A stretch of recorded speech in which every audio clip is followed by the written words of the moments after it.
How's it going, everybody? If you have a teen driver on your auto policy here in Michigan, or are going to have a teenager that is going to be licensed soon and on the auto policy shortly after, then this video is for you.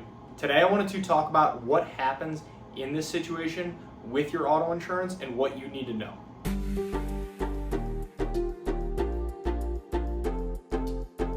Thank you for stopping by. My name is Brian. I'm an independent insurance agent based here in the state of Michigan, Metro Detroit specifically, and I work with businesses on their commercial insurance programs as well as helping families and individuals with their personal insurance, their home, their auto insurance as well.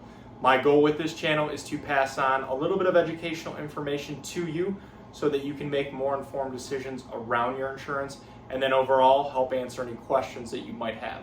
So let's get into it, and before I get too far into the video, I do want to invite you to subscribe to the channel, and if you find this video helpful, useful, anything like that, please feel free to like, share, pass it along with anyone else as well. So first off, yes, once your teenager is licensed, they do need to be listed out on your auto policy. Even if they are just driving the car occasionally, every insurance company will require that all licensed household members are listed out on an auto policy. Now, a common question that we get is, does my teenager need their own separate policy if they have their own car? In most cases, the answer is no. It is almost always going to be better to keep them on the family policy, as this is almost always going to be more cost effective and just provide better overall coverage for them. And now let's talk about cost.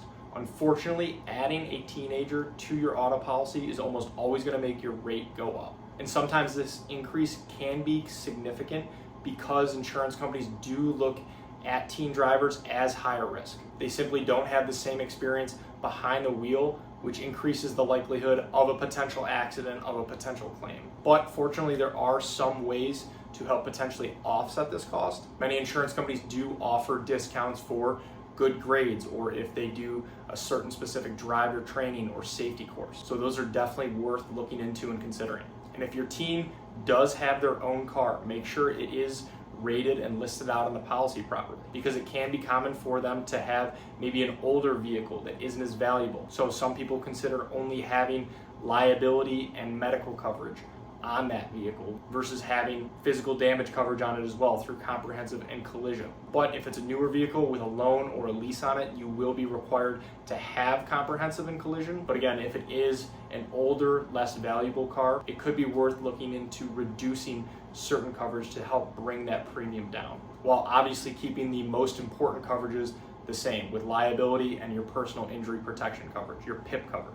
Now, here is something that is very important that I almost always recommend to folks when they are adding teenagers onto their policy, and that is to review your liability coverage limits. Teen drivers are more likely to get into an accident, and if they cause severe injury or property damage, then there could potentially be a lawsuit afterwards. This is why I almost always recommend looking to increase your liability coverage limits, and in many cases the most cost-effective way to do this is to add an umbrella policy. This is going to be extra liability protection over both your auto policy and your home policy. This can be a very affordable way to protect your family's finances in case of those potential worst case scenarios. And of course, because we are in Michigan, I do have to mention your PIP coverage, your personal injury protection coverage on your auto policy. Because here in Michigan, your auto insurance, your PIP coverage on your auto insurance, not your health insurance, will provide medical coverage for injuries from an auto accident. So I always recommend making sure that you do have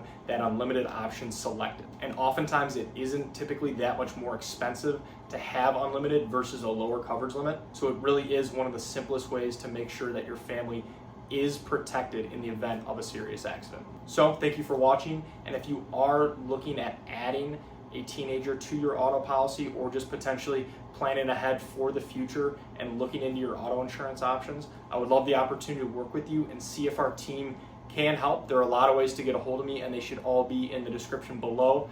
Please feel free to text, call, email, fill out a contact form, whatever's easiest. And if you have any other questions about insurance, please feel free to either reach out directly or leave them in the comments below. I would love to help answer those as well. So thank you again.